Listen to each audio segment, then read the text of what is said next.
hosts, guests, and call-in listeners or chatters are solely the opinions of the original source who expressed them. They do not necessarily represent the opinions of Revolution Radio and FreedomSlips.com, its staff, or affiliates.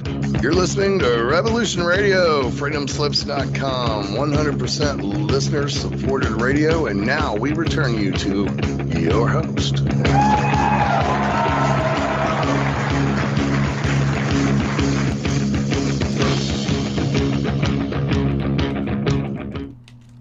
Hello and welcome back to Dave and Make the Shiny Side. Oh, that's where we are. That's right. Don't forget, this is Listener Funded Radio, so please donate if you can. If you can't, tell people about the station. It's all good because times are tough all over. But if you're donating, you can donate anything: crypto, cash, gold, diamonds, rubies.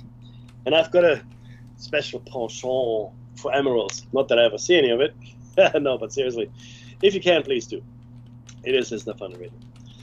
But we are going to talk about today, again, about mind control for various reasons. You can imagine this is quite the topic right now because a lot of things are happening that don't make any sense to me. Now, that doesn't mean it has to be mind control, but, and it's a but, they are so out of character, some of the things that are happening. They're so out of whack, with what is expected from people, or how they acted and behaved previously. Even 6 months ago, even a year ago. 6 months ago, right? And it's complete 180 on some people here, right? And then also the slavish devotion that Trump both demands and seems to get from his people, which I find odd as well, especially across the Republican Party and in Congress and the Senate. Now, the Congress and Senate exist to, provide checks and balances. Same with the judiciary. The Department of Justice. Donald Trump had a speech there the other day, and he mentioned people by name that he thought were criminals or did illegal things against him. And, it'd be a good idea for the people in the Department of Justice to go after those people. That's really all very odd, to be honest. And I still believe at this point that Donald Trump is under duress by Putin. I think Putin has something. There's no other explanation for Elon Musk's unbelievable access. Because I think Elon Musk is in league with Putin. I think Elon Musk and Putin are buddies. Now, for Putin, that's a good idea, obviously. And Elon Musk, he can, if he aligns himself with someone like that, he wants to be an oligarch. He's actually, if you look at what Elon Musk has done, he's aligning himself with the far right in Germany, in Great Britain, in America, and Russia. And Putin is about as far right as you can get. You can't get any further. He wants to bring back the Russian Empire. That is the ultimate in nationalistic self-expression. Bringing back an empire based on the nation you inhabit. German Empire, an American Empire, Russian Empire, right? So there's definitely an agenda here, and it's becoming clearer by the day. All of it, of course, feeds beautifully into the Great Reset. That's wonderful. Right? So all the things that are happening here, making us poorer, creating 50-minute cities, owning nothing, being happy. Hurrah! Give me some more Soma. Fentanyl fall. You think I'm joking? Yeah, you wait. You wait and see. You think this is completely impossible, right? You think, no, that can't be. Yeah, all right. Okay. Whatever you say, Jack. Anyway, that's the preamble, and that's why we're doing mind control.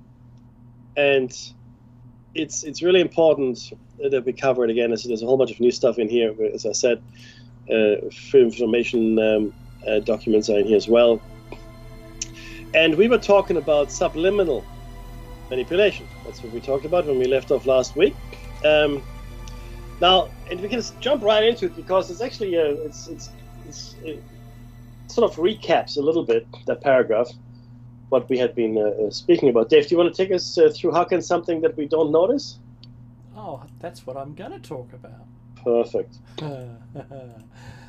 How can something that we don't notice affect our behavior?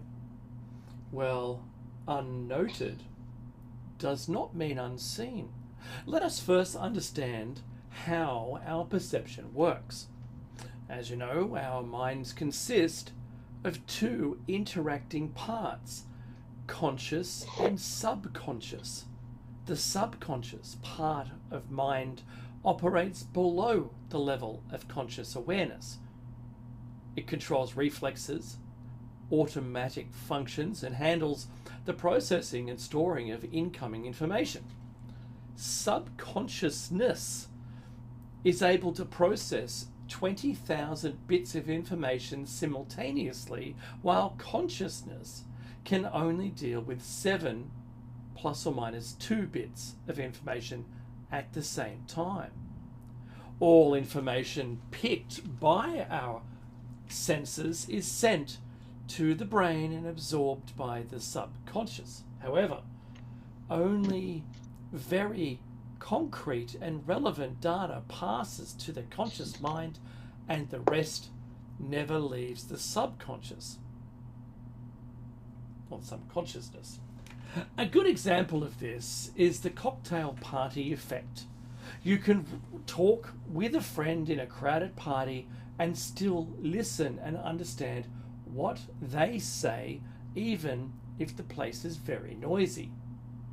You can simultaneously ignore what other nearby persons are saying, but if someone over the other side of the room suddenly mentions your name, you notice that sound and respond to it immediately.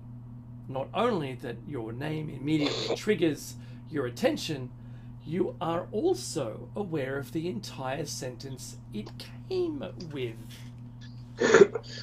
From this experience, we can learn that our brain records everything that takes place around us. Interesting that certain words like sex, blood, death, and the F word and such have the same effect in triggering your attention as your name. So, only the information considered as relevant goes to the consciousness. Non-essential information, short or vague stimuli, are stored in the subconscious mind without reaching our awareness. Important to stress that they are not discarded but stored. Everything you have ever experienced in your life, from every stranger's face you have ever glanced at in a crowd to every spider web you gazed at as a child, can be retrieved from your memory by hypnosis or by electrical stimulation of the brain cells in temporal lobes. Hence, whatever was subliminally put into your brain will stay there forever, and in the right circumstances will trigger the right reaction in you. Thank you, sir. And I've just pasted a link to which I think are really great subliminal. Yes, that was perfectly cromulent. Examples. So it's in the chat, and there's some pictures there, some GIFs, some animated things as well. It's really quite astounding. The second thing I wanted to say on this particular thing, I don't know if you guys are familiar with the movie.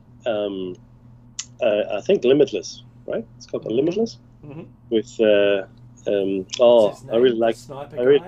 I really like him a lot. He's a great actor. No, I do. And I can't think of his name right now. It'll come to me in a second. But ultimately, he takes this drug, right? And this drug essentially, puts his brain on overdrive. Okay, your neurons are firing. Everything is becoming clearer, and it's beautifully represented in the movie. Visually, by everything is becoming more colorful, clearer, more focused right around him, so he sees everything. But that's exactly it. Bradley Cooper. Bradley Cooper, that's him, right? Yeah. Everything that he has ever seen or read or even glanced at or half learned is all of a sudden available to him. It is there in his mind, right? And this is why it's a nice little hook into what's being said here. So everything that you've ever come across in your life that has somehow entered your memory banks, let's say, be it through vision or through audio or touch or smell or feel or taste, anything that ever entered your brain as information is being stored there. And of course, we can't access it all, right? And this is where I think we are being suppressed here deliberately. But again, that's a whole different show cycle. But it's there. And with that drug in the movie, he can access it all, and it becomes the super genius, and he can just, work at an extremely high level of efficiency. And that's how our brain works. And that's why I think our brain, specifically our neurons, work in a quantum field. I think that I don't think it is all in our brain. I think our brain is merely a four-dimensional shadow cast by some higher dimensional. I mean, all of us, right? I guess our entire physicality is a higher dimensional being that's casting a four-dimensional shadow. And I think a lot of the information is there, and we can get to it. And even people with severe brain damage, and even a person that had half their brain missing, Dave, if you remember, still functioned normally. So clearly, you can't say clearly because I can't prove it, but I have this hypothesis that the brain is more an interface than the thing itself. Let me explain. In the olden days, when you're on a computer, green screen, blue screen, whatever it was, you would interact with code, right? Now, the code is not the computer. The computer was the thing, the switches, the micro switches, the transistors, and all the little things that are sitting on the motherboard that you don't really look at because it's inside the box. So you interact with the computer through code. Makes sense, right? So you give instructions, and that code is then translated into electrical impulses, etc., etc. Now, over the years, we got better, and we had better interfaces, and eventually we got to the graphical user interface, and now we're trying to get even more clever and have direct interfaces with our brain to the computer. But my point is, you're not actually dealing with the computer, we're dealing with an interface, right? And I think the brain, such as it presents itself in our head, is an interface. It's an interface which is connected via the pineal gland to a higher reality. I got to call it higher because it's something I think we're striving to ascend to. So, long story short, the ability to trick you into your subconscious and your subliminal input and all these things exists with the interface. You can trick the interface, right? So the interface can be fooled. I think that the true data storage, the true you, wherever it might be, is not as easily fooled. But the interface, they can certainly manipulate. Alrighty, which brings us to 10 popular mind control techniques used today. And as we are going to share them with you, Dave and I, one after the other, you will probably go, no, that's not mind control. I do urge you, though, to think about it, especially the first one. Think about it. Now, the more one researches mind control, the more one will come to the conclusion that there is a coordinated script that has been in place for a very long time with the goal to turn the human race into non-thinking automatons, or automatons, or robots, if you will. For as long as man has pursued power over the masses, mind control has been orchestrated by those who study human behavior in order to bend large populations to the will of a small parasitic group. Now the text here says elite. I don't buy that. They are parasites. Modern mind control is both technological and psychological. The first one is education. What? This is the most obvious, yet still remains the most insidious. It has always been a would-be dictator's ultimate fantasy to educate naturally impressionable children.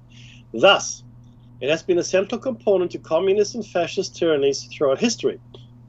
No one has been more instrumental in exposing the agenda of modern education than Charlotte is a bit. One can begin research into this area by downloading a free PDF of her book, The Deliberate Dumbing Down of America. That's the name of the book, which lays bare the role of globalist foundations in shaping a future intended to produce servile drones lorded over by a fully educated, aware, parasitic class. Dave.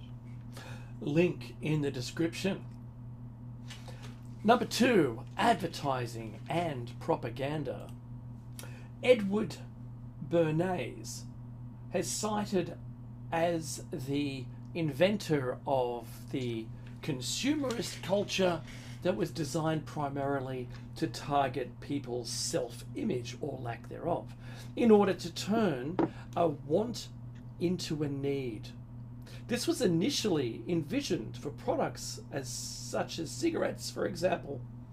However, Bernays also noted in his 1928 book, good grief, Propaganda, that propaganda is the executive arm of the invisible government.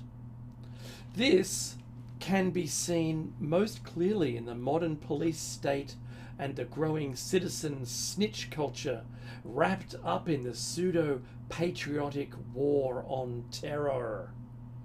The increasing consolidation of media has enabled the entire corporate structure to merge with government, which now utilizes the concept of propaganda placement. Media, print, movies, television, and cable news can now work seamlessly to integrate an overall message which seems to have the ring of truth because it comes from so many sources simultaneously. When one becomes attuned to identifying the main message, one will see this imprinting everywhere, and this is not even to mention subliminal messaging. One thing I have to point out here is astroturfing. So advertising says here that you find it everywhere in media. Astroturfing is intentionally propagating information to be everywhere so that it doesn't matter where you look, you'll find the answer they want you to. So, can I just say the deliberate dumbing down of America? Mm-hmm. That link doesn't work. I just went to it. You know what it says, Dave? What's it say? Let me just sorry, it's a bit slow. It says book? It says 404 not found. 404. Okay, so what we'll do... The resource... No, I went to the Wayback Machine. You can find it in 2012. Okay. The resource requested could not be found on this server. So see, this is why we have show notes, everybody. That's right. And that's why I've got links to everything in these show notes. Okay? So I've now downloaded it from the Wayback Machine on my machine. So that's happened. But the link... which we haven't shared, but the link no longer works. Isn't that something, Dave? Yeah. So that's everything we're talking about. So if you could paste it in our chat, I can put it on X, and then I can provide a link to X. I can paste the link to the Wayback Machine. That's it, and I'll get it. Mm-hmm. Okay, hang on. Let me just see if I can. Look at us teching. Tacking away. No, because the book itself is probably too large to put into the. Right. See if that works, Dave. Yeah, sure. See if you can. I'll wait for it to finish coming across the link. See if you can get to it there. Yeah, right. Cool. Probably not, because you have to be in the Wayback Machine. That's the. I'll go to Wayback Machine. Well, go to the Wayback Machine, because that's the link that has been saved here in the Wayback Machine. It's November 2012. I understand. Where you can find it. Okay, so there's some living proof that the parasites are taking down information they don't like. Now I've got the book now, published 1999, second printing to February 2000. It wasn't destined to be out there very long. Oh, good Lord. There's going to be some good reading here for me. Which brings us to the next one, everybody, which brings us to predictive programming. Well, Dave, I think, is playing with the Wayback Machine. Good man. Many still deny that predictive programming is real. The author of this particular text would invite anyone to examine the range of documentation put together by Alan Watt and come to any other conclusion. I'm going to click on that link too. Predictive programming, oh no, it's still there, excellent, has its origins in predominantly elitist Hollywood, where the big screen can offer a big vision of where society is headed. Just look back at the books and movies which you thought were far-fetched or science fiction, and take a close look around at society today. For a detailed breakdown of specific examples, Vigilant Citizen, there's another link here which I'm going to click on, is a great resource that will probably make you look at entertainment in a completely different light. So Vigilant Citizens also still exists, which is great. Alrighty, Dave? Keep rolling. Okay. Sports, politics, and religion. Why are they all together? Because they're all the same. Some might take offense at seeing religion or even politics put alongside sports as a method of mind control. The central theme is the same throughout: divide and conquer. The techniques are quite simple. Short-circuit the natural tendency of people to cooperate for their survival and teach them to form teams bent on domination and winning. Sport has always had a role as a key distraction that corrals tribal tendencies into a non-important event, ideally non-fatal, which in modern America has reached ridiculous proportions, where protests will break out over a sports celebrity leaving their city. But essential human issues such as liberty are giggled away as inconsequential. Political discourse is strictly in a left-right paradigm of easily controlled opposition, while religion is the backdrop of nearly every war throughout history. Make sense from that point of view, everybody? I hope so. I'm good with it. All right. I found a way of being able to do it, including the web archive link, and that seems to make that go away. That means I can put that link into the video. Good man. All right. Almost there. So what number are we up to, sir? Number 5, my friend. Number 5 it is. Food, water, and air. This one's making me scared already. Additives, toxins, and other food poisons literally alter brain chemistry to create docility and apathy. Fluoride in drinking water. I'm going to put my far out. Hang on a minute. Warnings. Fluoride in drinking water has been proven to lower IQ. This is the.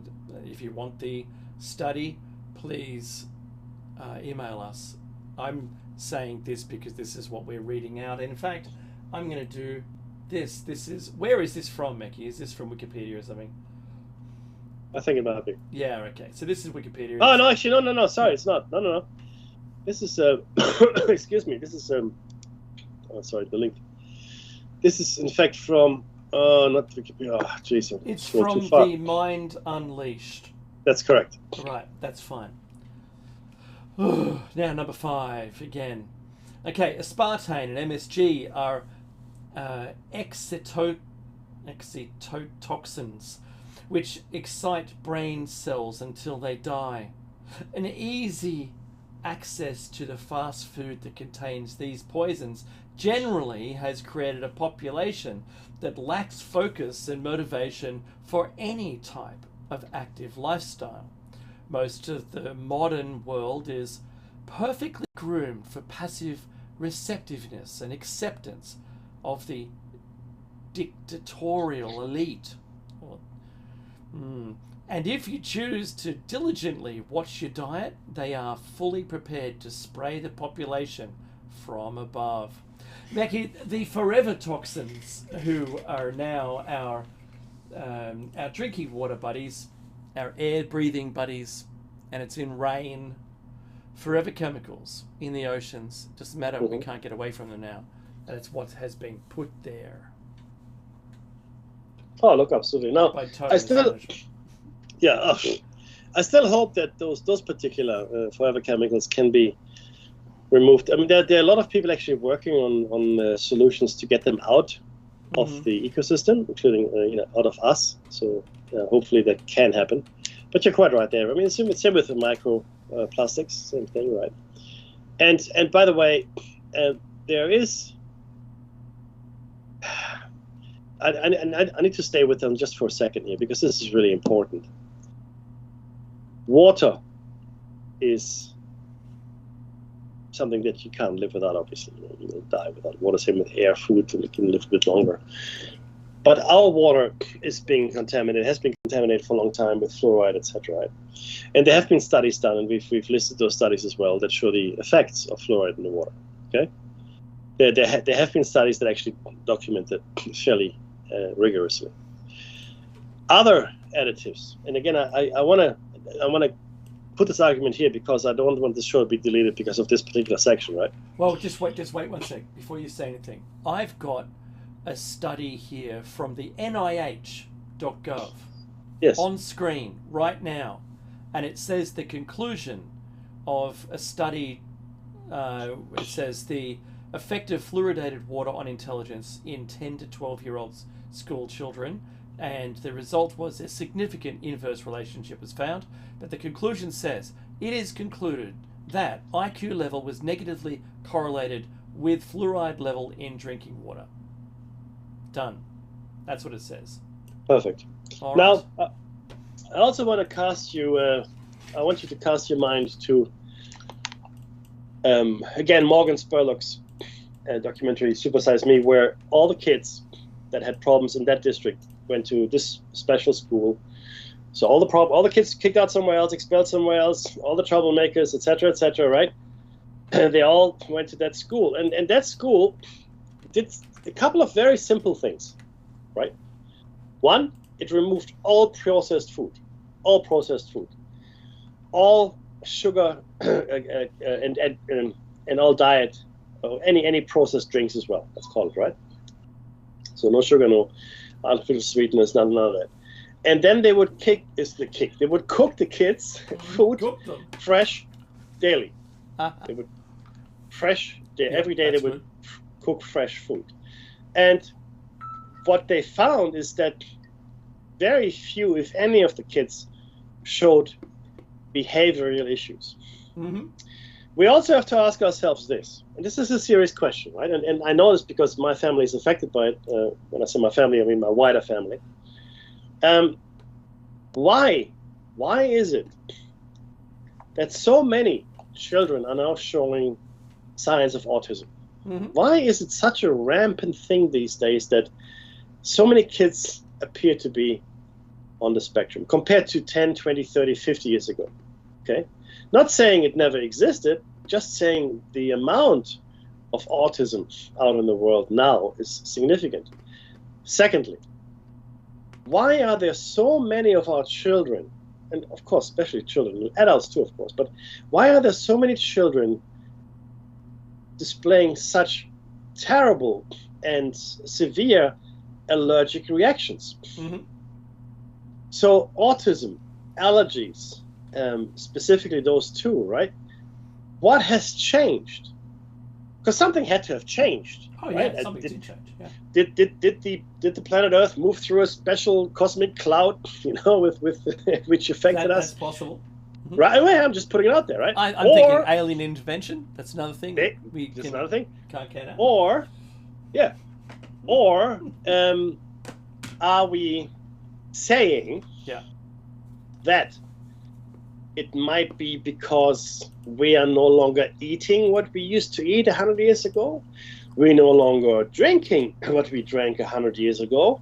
We are no longer, live the same kind of active lives, that we lived 100 years ago.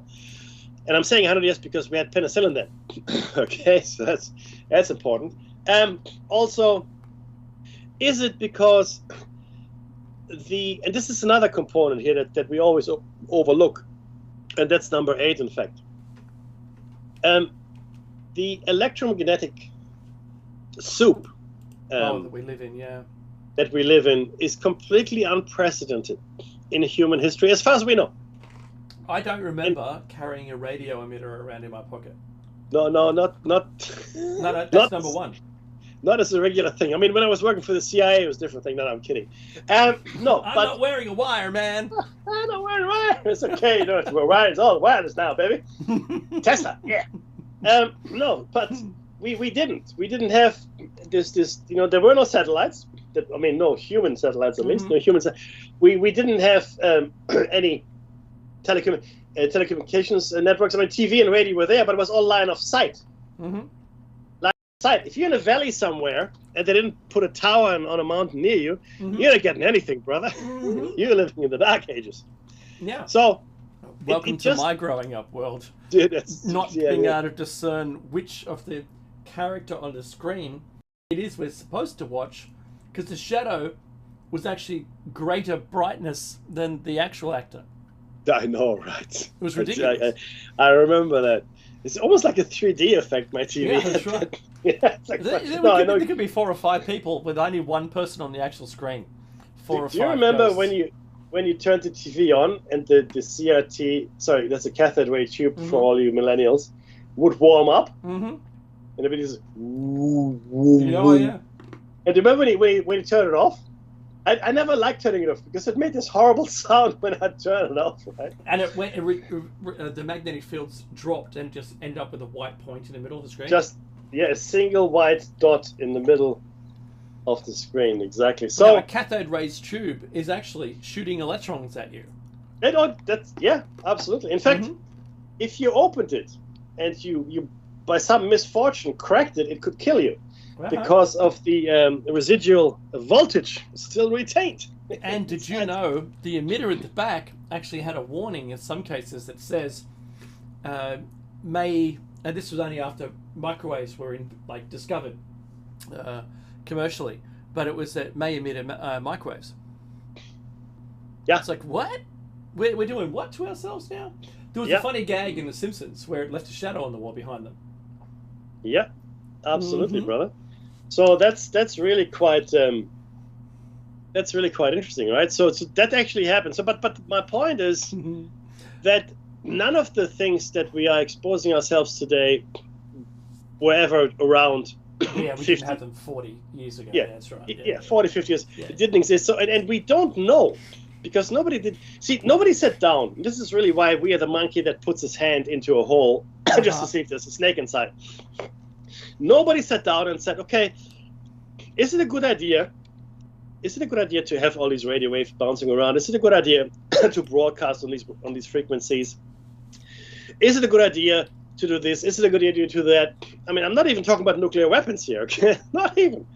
But nobody ever sat down and seriously thought, well, what could possibly go wrong? Oh, what could go wrong with 600s making your food? So you're right. You can't see it. Yeah, you can't see it. Did you know? And this is for the chat. I can't say the chat. This is for chat. I'm watching a lot of people, live stream, and they refer to everyone in the chat as a single person called chat. So this is for chat. When they do studies on the amount of emissions from a cell phone, they do that in basically inside a Faraday building, radio silent building, and it's the only device in the building, inside this special room, and they turn it on, and they take measurements of a single cell phone during a call, without a call, blah blah blah, do blah blah blah. What they don't do is put it in a real world circumstance, like I don't know, being on a packed train, or being at a concert with 200,000 people around you, all with their own emitting device. The claim is only as good as the test. The test says, is there enough EM radiation enough to cause any damage to a human? Immediately, their answer is, well, no. It's a single one out there. It's how many megawatts or watts of energy coming out of it, not megawatts. So, but they don't say, on a train full of 200 people in a metal box, how many times worse would that be for you all? They don't do that. at a concert with 200,000 people. Nope. That don't tell you that. No, there's no test. Oh, that's So right. a tower, a cell tower, I think it's 8 seconds is as long as you're allowed to be there. Oh, With it on. yeah.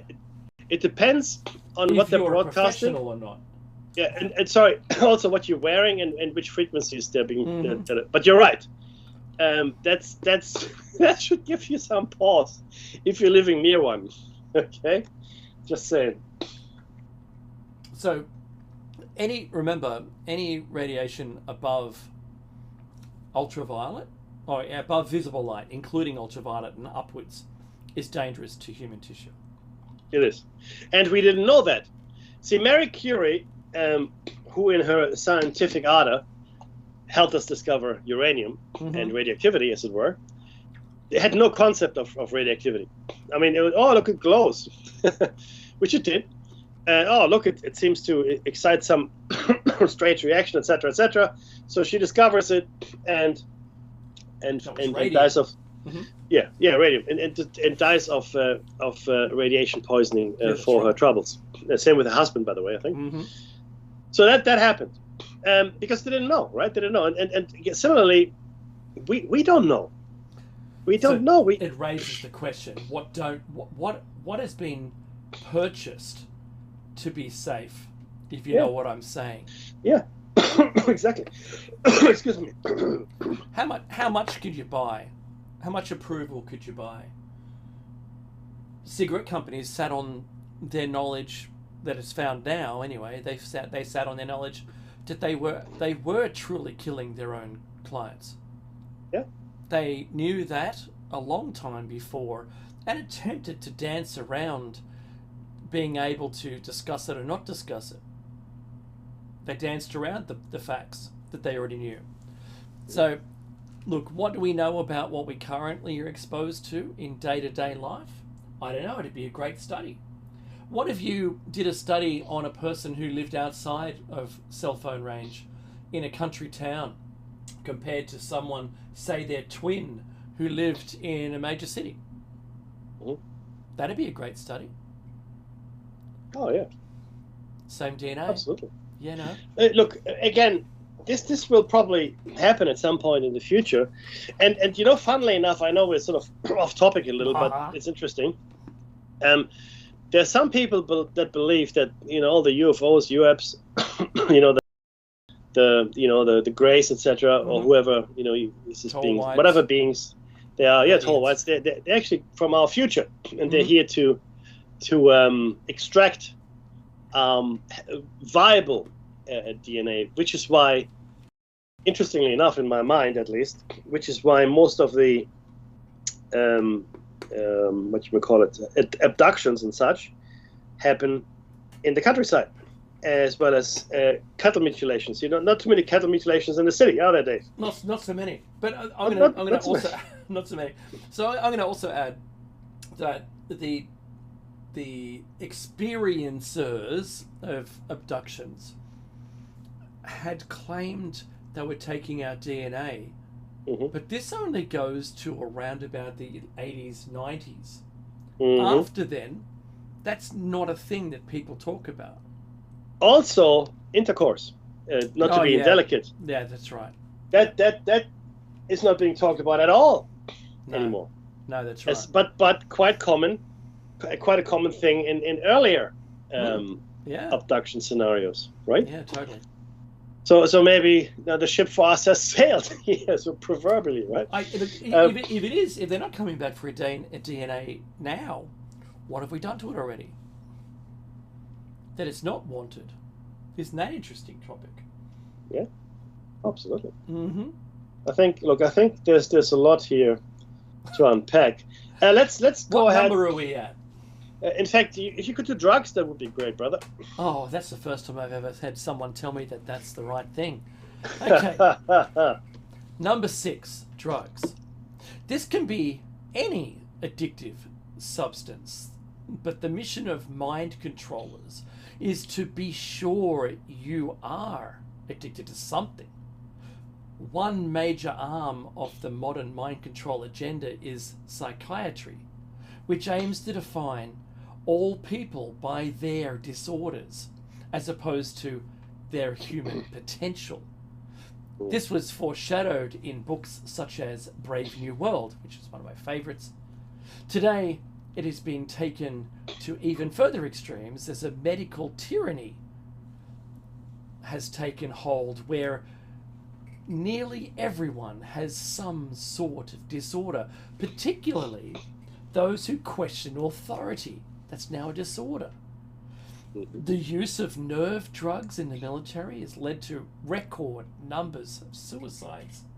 Worst of all, the modern drug state now has over 25% of US children on mind-numbing medication.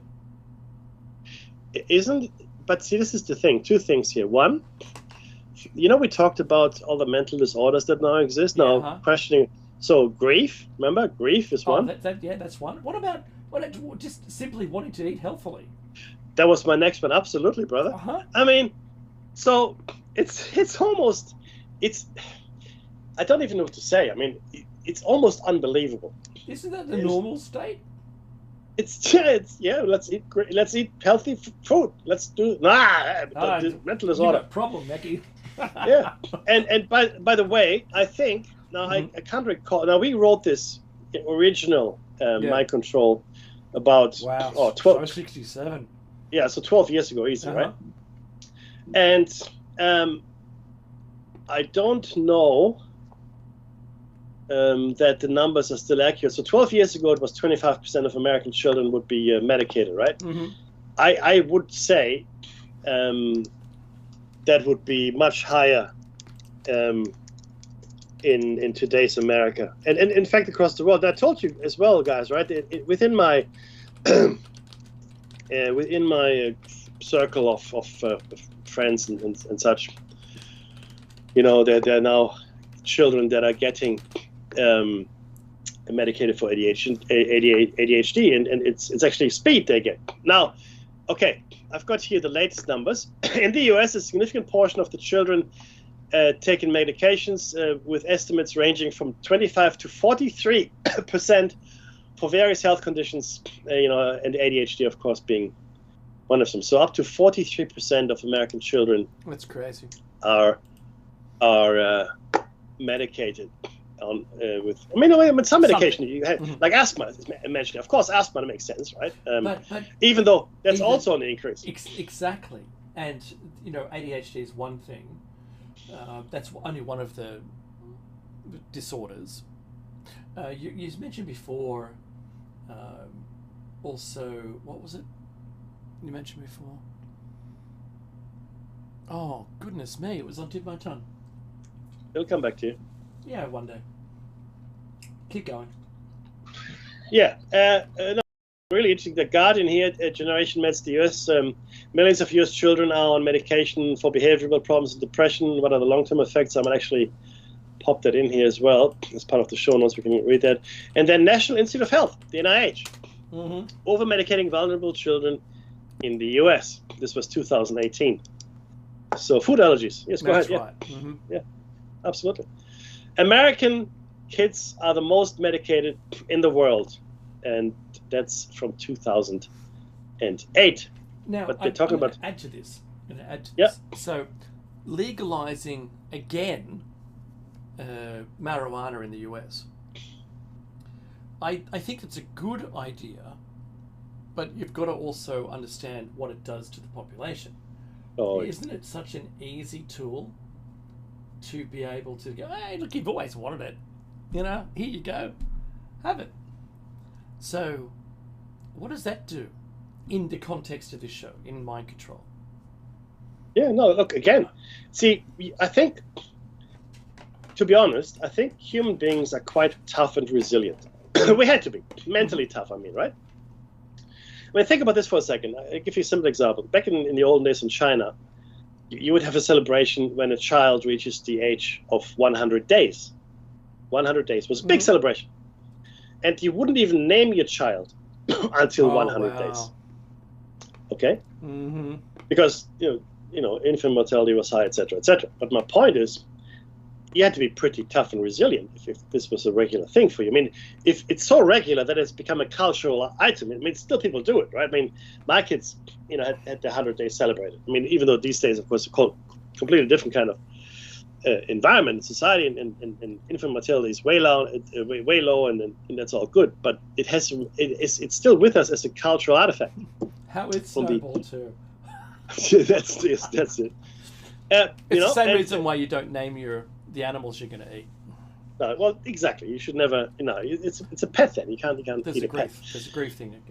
Yeah. So there's a lot in that, and so we are certainly seeing a softening of the mind. Mm-hmm. Look at my favorite example is Demolition Man. Now, Demolition Man was a Sylvester Stallone movie where he plays a cop that is, frozen in stasis as his punishment for whatever he did wrong. He was framed, doesn't matter. But he wakes up, I don't know, 40 or 50 years later in a completely different LA.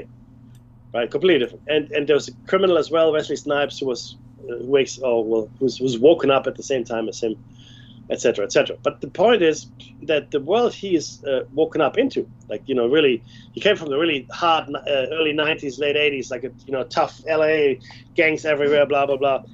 And then 40, 50 years later, it's a soft society of hermaphrodites. You can't swear anymore. You can't do this. You can't eat meat. You can't do anything. We got anymore. So close. Right? Sorry. We got so close. To the imaginary world. That he wakes up in. Yeah. I know, right? That's my point. That's exactly. But that's a deliberate effort here that has been pushed forward as an agenda for at least a couple of hundred years. Yeah. So let me get back to the text, because I think we can finish this Number section. 7? Electromagnetic. Now, yes, military testing. That's right. The military has a long history as the testing ground for mind control. The military mind is perhaps the most malleable, as those who pursue life in the military generally resonate to the structures of hierarchy, control, and the need for unchallenged obedience to a mission.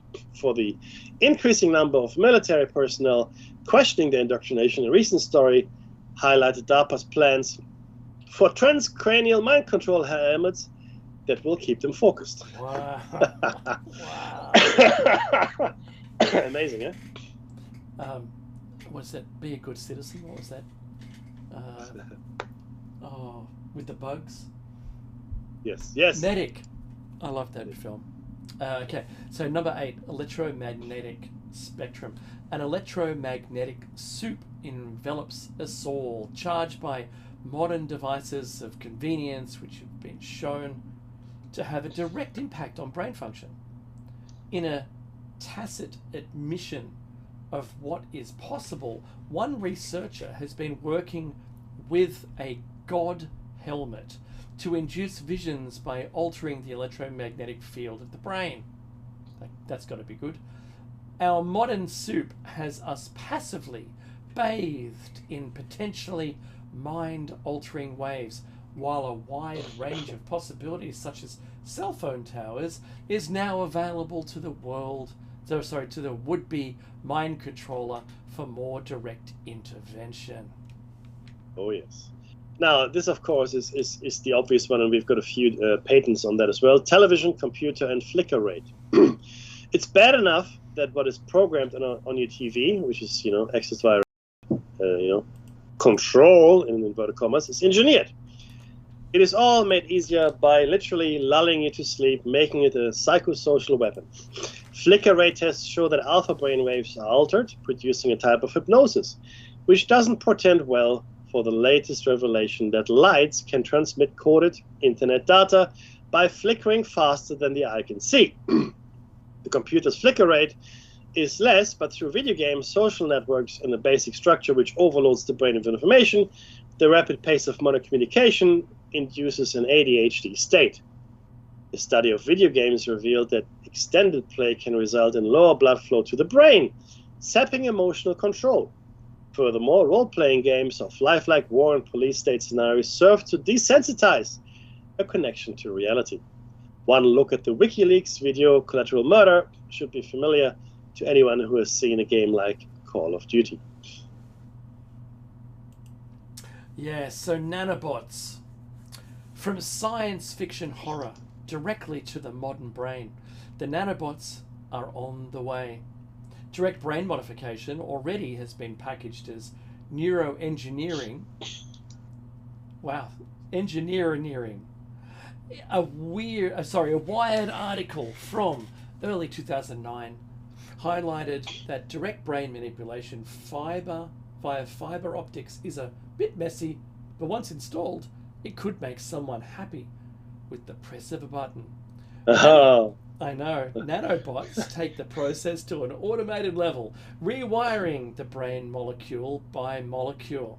Worse, those mini droids can self-replicate, forcing one to wonder how this genie would ever get back in the bottle once unleashed. Expected date of arrival, early 2020s. We're there. It has arrived. The Neuralink is there. That's we right. are. Neuralink. Yep. So look, we've discussed this as well. There are other experiments, other chips, other products out there in the marketplace that are going to, in fact, come to market relatively soon, right? And are they going to be used? Did they ever use the nuclear bomb? Did they? I want to say yes. Is what I'm going to say here, right? Because they did.